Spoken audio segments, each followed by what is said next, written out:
तो देखो गहरी बात है ना, है? इसमें गुह्य राज है या नहीं है? गीता में ही लिखा है, गुह्यात गुह्यतरम ज्ञानम, गुह्य ते गुह्य राज समझाता हूं।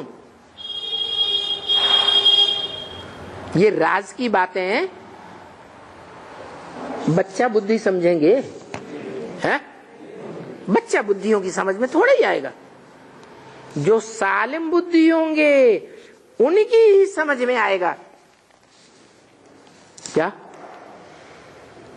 और जो धर्मों की आत्माएं हैं, जो धर्म बाद में आने वाले धर्म पिताएं हैं, वो धर्म पिताएं और उनके फॉलोअर्स इस गुह्य बात को न समझ सकते हैं, न दुनिया वालों को समझा सकते हैं।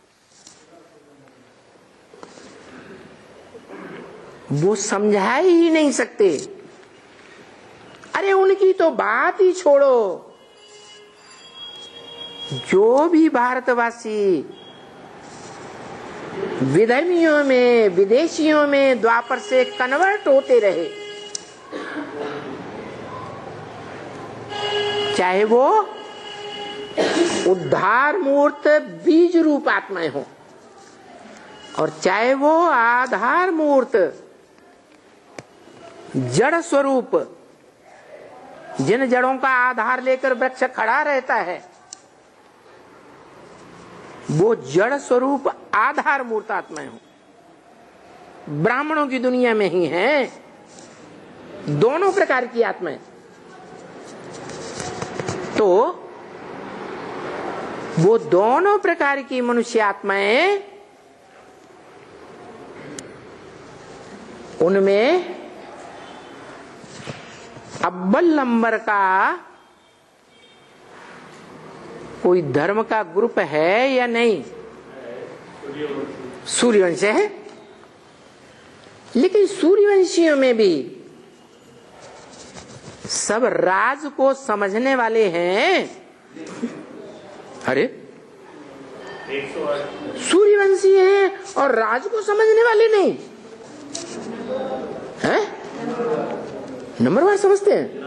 108 समझते हैं, बाकी 16,000 राजवंशी है। अरे एक बात बताओ ना, जो समझते हैं वो दूसरों को समझाए भी सकते हैं, जो समझते नहीं वो दूसरों को समझाए भी नहीं सकते। तो जो भी सूर्यवंशी हैं वो सब समझते हैं इस बात को। एक पूरा समझता, बाकी नंबरवार समझता। अरे 108 समझता है। दूसरा कहेगा अरे 8 समझते हैं। तीसरा कहेगा अरे ब्रह्मा की 1000 भुजाएं समझती हैं। ऐसे समझने वाले जो खुद भी समझें और फिर दूसरों को समझा सके तो कहेंगे समझदार। अगर खुद समझ लेते हैं और दूसरों को समझा ही नहीं सकते तो उनको क्या कहेंगे? हैं? गूंगे कहेंगे या बोलते कहेंगे? वो तो गूंगे हो गए। गूंगे का गुड़ हो गया। गूंगा गुड़ खा ले और कोई पूछे ये गुड़ जो बात बता रहे हो, हम तो विदेशी आत्माएं हैं, हम तो चीनी खाने वाले हैं, हम तो जानते ही नहीं गुड़ का। अरे गुड़ कैसा होता है? अब गूंगा क्या बताए कैसा होता है? तो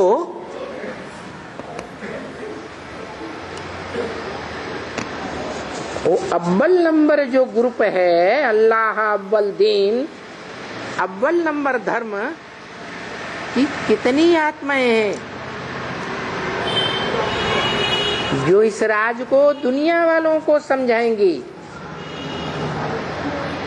और दुनिया वाले भी उस राज को समझेंगे और राजदार बनेंगे। परसेंटेज में राजयोगी बनेंगे, क्योंकि अपने अपने परिवार के राजा सभी होते हैं या नहीं होते हैं। अपने परिवार के बीच में जो परिवार का मुखिया है वो राजा होता है या नहीं होता है? होता है। तो वो तो अंश मात्र समझने की बात हुई। बाकी ऐसे कितने हैं जो खुद भी पूरा समझें और दूसरों को भी समझाएं,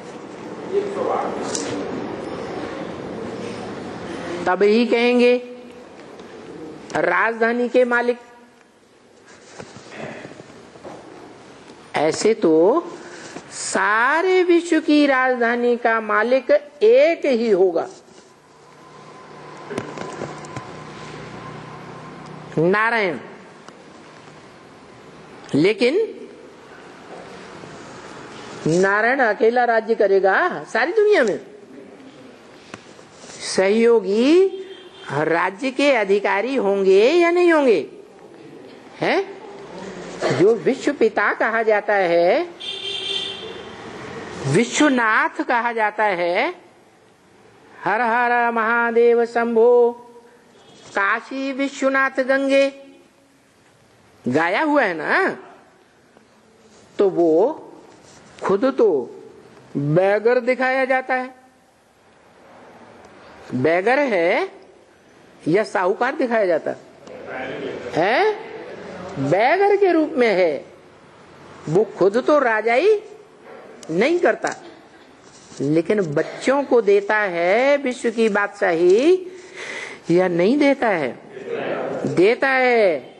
तो जो बच्चे विश्व की बादशाही लेते हैं, राजधानी पर काबिज होकर रहते हैं, वो बच्चे खुद समझने वाले होंगे, तब ही तो सारे विश्व को समझा सकेंगे, है कि नहीं? तो वो 108 की माला है।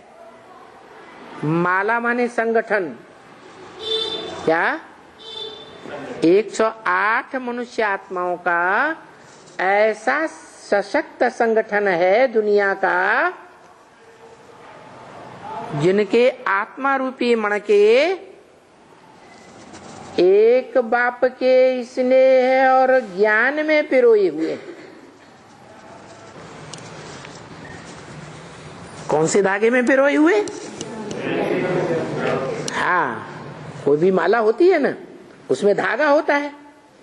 वो धागा सभी मणकों से होता हुआ जो अव्वल नंबर है, उसमें जाकर के गांठ लगती है। तो वो धागा डबल होता है कम से कम, या सिंगल होता है? डबल होता है। एक ज्ञान का धागा और दूसरा स्नेह का धागा। तो उस बाप के स्नेह के धागे में पिरोए हुए 108 ऐसे वस्त्र हैं जो बाप के गले का हार बनते हैं।